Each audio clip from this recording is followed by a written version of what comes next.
I am the Tofu Golem. Please enjoy the video. You have immediate access to the Play console. Sign in and go to your app now. Once in, navigate to Release and then Device Catalog. This is where availability lives.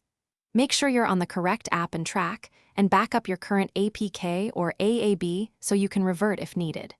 You're doing this to remove broad device support that causes unexpected installs, so start by verifying permissions and preparing the build. Then open Device Catalog and get ready to inspect device lists.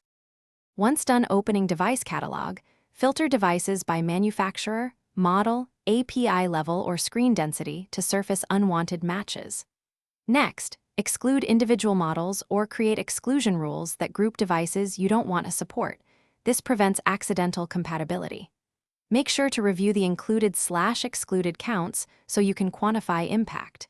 You can test changes against a staged track first. Save your exclusions as a draft and validate that the expected devices finalize by promoting the draft exclusions to the release track you use for production or staging. Then publish the release so the Play Store recalculates device availability.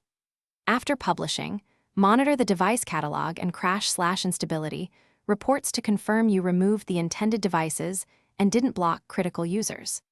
If anything goes wrong, revert by re-uploading your backed-up APK/AAB or removing specific exclusions. For a quick troubleshooting tip, if a large user group disappears, immediately roll back the change and re-evaluate exclusion rules.